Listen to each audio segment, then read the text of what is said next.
Hello, hello, ladies and gentlemen. This is your girl Mitzi, and this is Mitzi. Let's think about it. Today, I have a special guest. We are speaking about The Invisible Girl. It's about Yvonne's book that she just published, and it basically shares the story of sexual abuse and child abuse. Am I right? You are, yes. Awesome. Well, Yvonne, why don't you go ahead and fully introduce yourself? Absolutely. Well, first of all, I'm so happy to be here with you. Thank you so much for having me. Sure. And you're right. My memoir, The Invisible Girl, follows my journey through sexual abuse, incest, domestic violence, as far as witnessing it, parental neglect, parental betrayal. And I wrote the book because it's not just my story. There are 42 million adult survivors in the United States. And I wanted to be a beacon of hope for them that you can go through some really traumatic, repeated, horrific abuse and still come out on the other side okay. That we can get through this. I won't say we'll get through it unscathed, but we but we'll get through it. And so that was the reason why I wrote the book. And when I began my own journey in 2015, I didn't even realize that I was still affected by the trauma that I endured as a child. I didn't realize that I I was really experiencing some really severe normal negative after effects from abuse. And I say normal because when you've endured abuse, it is normal that you have these after effects. And a lot of people will beat themselves up over it. And I just want people to have compassion for themselves, compassion for what they've been through, and just know that they can do this.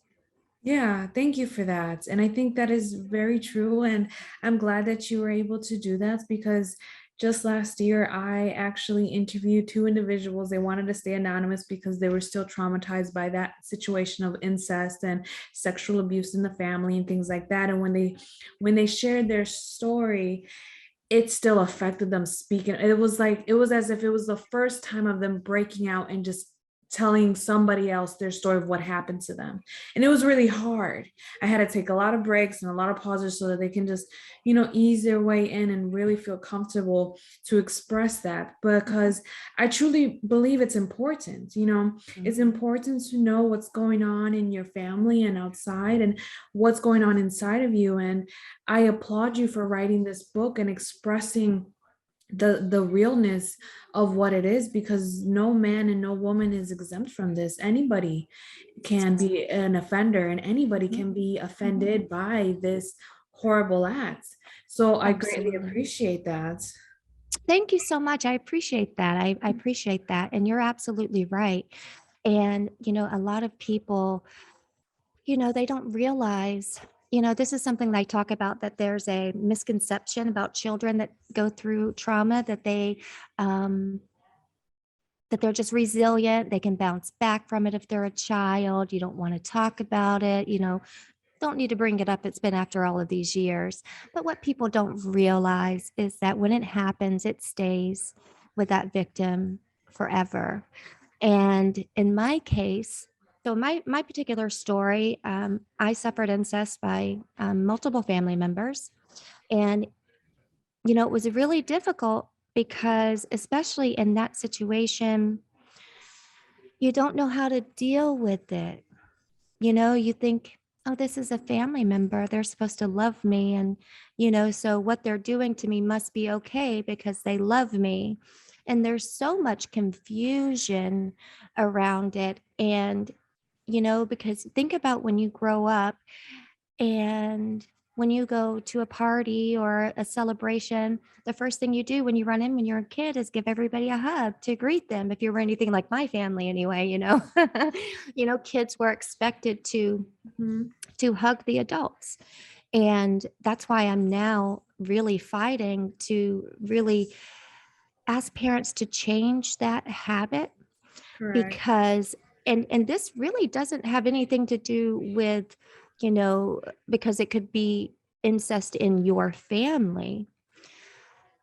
But we have to teach our children that they don't have to hug, you know, aunts, uncles, granny, grandpa when they go to a celebration if they don't want to.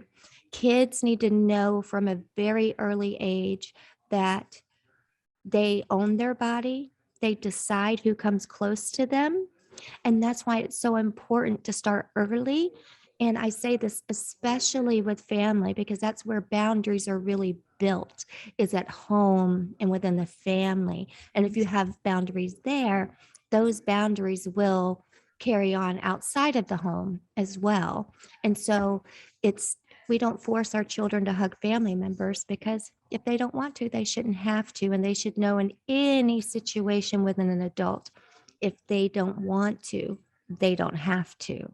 Yeah. And I think that even in situations where there is incest or potential incest, I would say just pay very close attention. If you ask your child to go hug someone and they don't want to, and they, no, no, that's a sign. Yeah. That's a sign that they're just not comfortable. And we have to respect that. We have to start respecting children's boundaries, I think. Yeah, and I think we need to start with a different perspective as adults to understand there's different ways of acknowledgement because that's exactly how it was in my family. I'm from a Hispanic background, and the biggest thing for us was always to give a hug and a kiss on the cheek, and because that's the respectful way to acknowledge an adult and acknowledge somebody else that was in the room. So even Mhm. if it wasn't family members or not, we were always forced to automatically greets in that manner. That's And I right. think that once we realize that that is not the only way, then we can really learn to start respecting each other's boundaries. Because as a child, I remember it was so uncomfortable doing that. And I would Mm. get yelled at or in trouble because I didn't greet an adult and the Mm. adult felt offended. Well, one, the adult shouldn't be offended. Two, if Right. I acknowledge you, look you eye to eye, that should have more value than me having physical contact, you That's know. right. So Yes. I truly believe that if adults start changing that perspective of there's different ways of acknowledgement, then you can pay attention and see, oh, they acknowledge each other, great, he didn't ignore them. Because Mhm. ignoring, yeah, that's rude.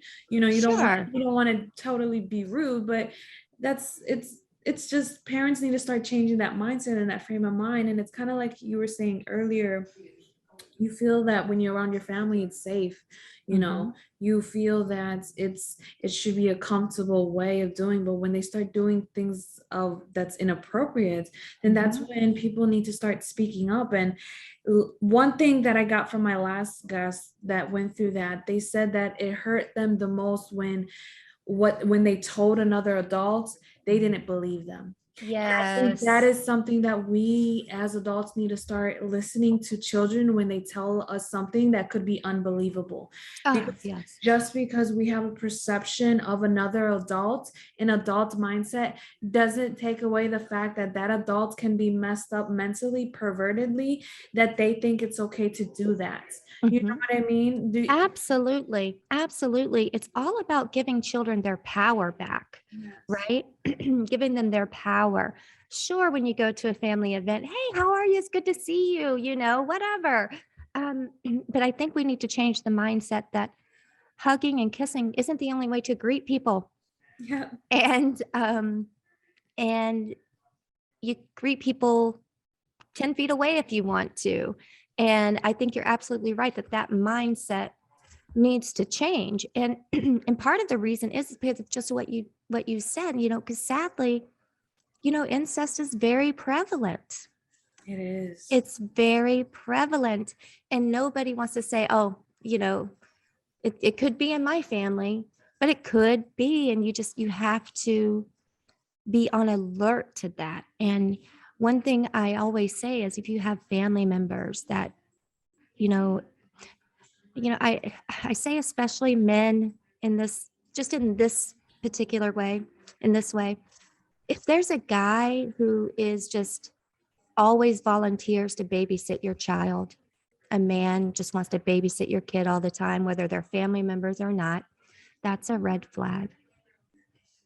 And, women can also be abusers. And we know that women caretakers can also be abusers. And we also have to be careful with the female caregivers um, that we put in charge of our kids.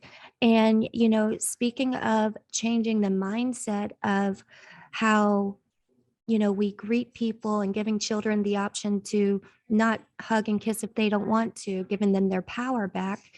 There's also this thing that with boys, they're so, it's like they're encouraged to be sexual. They're encouraged to lose their virginity at an early age. They're encouraged if they date a college girl and they're in high school, they're like, oh, wow, you're the man, right? Yeah, No, I'm sorry. A boy in high school shouldn't be dating a college girl. correct. I mean, he's going to think he's the man because he doesn't realize that he's being taken advantage of. But by celebrating that, you're essentially celebrating your child being sexually abused. And, so I want people to look at that from a different perspective as well, that our boys need to learn how to grow, love, and respect and respect women. Excuse me, and respect women, um, even when they don't want to just procreate with them. I'll put it that way. Yeah, no, And not, men, it's okay to show affection. It's okay to want to help people. It's okay to want to be a stay-at-home dad if that's what you want, right? mhm, Um, but there's just this thing with boys is that, when they're kids, they're like, oh, go kiss your girlfriend, mhm, they they break an arm or a leg, oh, don't worry, you're going to get so many girls from this. It's like, yeah. why are they just immediately putting that in these boys' heads instead of, that just seems like it's the only thing that they focus on sometimes. It is. It truly is. And it's like it's part of this macho mentality, this Mm, masculinity, and it's really exasperating, to be honest, to deal with, because we are trying to create a new change of thought, a new change of movement, a new change of thinking. And the only way to do that is to test those boundaries, to really expose yourself to different areas and different possibilities. And I think that's the best way, because men have a bad rep. At the end of the yes, day, men will always have a bad rep. I agree. The sign boys will be boys, men will be men is something that really needs to go away as well. I was speaking with another individual talking about men sensitivity, and Mm, that's another thing that needs to be acknowledged and accepted as well, is men being able to be sensitive, and it's okay. mhm, Allow them to cry, allow them to express their feelings. How come the girl can express themselves but the guy can't? mhm. It makes no sense to me. But No. at the end of the day, we are all human beings, experience emotions, experiencing everything else. What we use our privates for is personal and has no bounds to what how we should act, or what way we Mhm, should speak, and how we should dress. That makes no difference. And I mhm. don't know why people obsess over that phenomenon that it needs to be obsessed about. So I absolutely agree. I just don't get it. No, I don't get it either. And but one thing that's 1,000% true is it's toxic. It is. It's toxic. Um, I mean, I remember growing up. Now, I grew up in the deep South, okay, between Georgia and Alabama. Oh, okay. Yeah, you'd get it And there. yeah, yeah. So, you know, growing up there, it was like, boys don't cry. You're a sissy if if Mhm. you cry. You're a sissy if, you get hurt and you don't just get up and, dust it off. That's what they used to say, dust Yeah. that off, dust it off. It's going to be Yeah. just fine. Um, and that's just, it's so toxic and it's harmful to our boys. And that's why we have this problem with boys sexualizing girls all the time, with boys being afraid to show their emotion. And what's happening is they're self-medicating. They are becoming abusers themselves, either sexually or physically. They do not treat women with respect and the love that they deserve. Um, yeah, it's a major problem that definitely needs to be addressed. And I think where one place that it can start are these very gender specific things that we think should be, only girls play with baby dolls, only boys play with trucks, right? No, what's wrong with giving a boy a baby doll? Teach him how to care for another human, how to be, gentle, compassionate, and maybe it'll teach him how to be a good father when he grows up. Maybe that will help him be a better father. And so, what if a girl wants to play with a truck, or, maybe she wants to be an architect and she's into construction, or, I mean, doesn't mean that she's going to turn out a lesbian, or that's the other thing too, going to Yeah. be that whole thing, which is ridiculous. Um, but yeah, so I think that's a place where it should start. Like pink is a color, blue is a color. It shouldn't be Yeah. boys have to wear this color, girls have to wear that color. That's very true.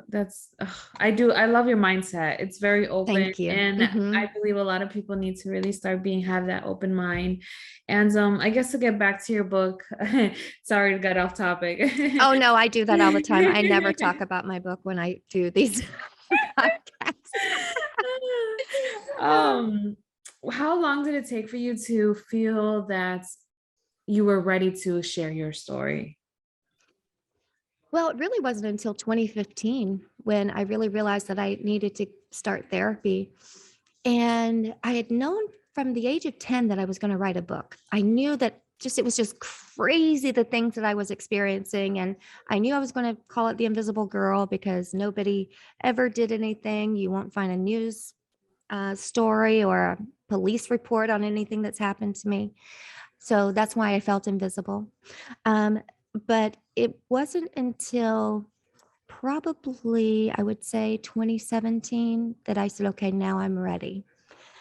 Now I'm ready to sit down and really start thinking about these things in more depth, and really, instead of just surface level, getting to how did I feel at that time? How do I feel now? How Mhm. did it affect me then? How does it affect me now? Because I just realized there were so many connections Yeah. to things that happened to me as a child, and the way that I would react to certain things as an adult. There are so many connections. I was like, oh my gosh, it's like a puzzle. More survivors need to know this, Yeah. that no, that's part of it, is breaking it down and really isolating things and digging in and self-examining, being introspective about what your part was in whatever it is that you're talking about, whether you didn't have a part at all. But it's Mhm. still important to say what you felt guilty about. That way you can correct it and say, wait a minute, no, why am I feeling guilty about that? Yeah. Or why am I feeling ashamed about that? Or why am I holding this guilt? This isn't my guilt. This belongs to this asshole over here, pardon my language, that hurt That's me, fine. you know? Um, that's who it belongs to. And I think so many survivors carry all of that like I did. And it got to a point where it was like a volcano that erupted and I just couldn't control it anymore. I became deeply depressed, and um, I I mean, when I say depressed, I mean I wasn't coming out of my room for days. I wasn't showering. I wasn't eating. I wasn't taking care of household chores. I mean, and I had gone from this really successful sales career to all of a sudden, bam, not even being able to take care of my house or Mhm. shower. Yeah. And I said, no, I need to put this down and tell my story because I know so many people can relate to this. Mhm. And it's a way to let them know that it's not all pretty. Even now, I still struggle with things, No, right? it makes perfect sense. I think the biggest question I have, because I know that, uh, excuse me, a lot of people who deal with these type of issues, the hardest thing to get them their mindset out of is a mindset. So Mhm. how do you go from a victim to a survivor? You know what I mean? You, I Because I do. feel like that's a big leap and a big step. Absolutely. Absolutely. And it really starts with putting the blame where the blame belongs, And where does the blame belong? So that off of yourself everyone and knows. onto the person who hurt you. There you go. See, you heard it first from Yvonne. That's All for right. yourself. That's right. It starts by acknowledging that what was done to you was wrong. You Mhm. didn't deserve it. And you really deserve to heal from it. You deserve you deserve to have those breakthroughs. You deserve to have that time to heal because it takes time. Nothing happens overnight, right? Mhm. Nothing. Nothing. Literally nothing. Like I wish. Right. Hocus pocus. Yes, exactly. I like that. That is so true. And I thank you for speaking it and acknowledging it because I've spoken with people who still can't accept it.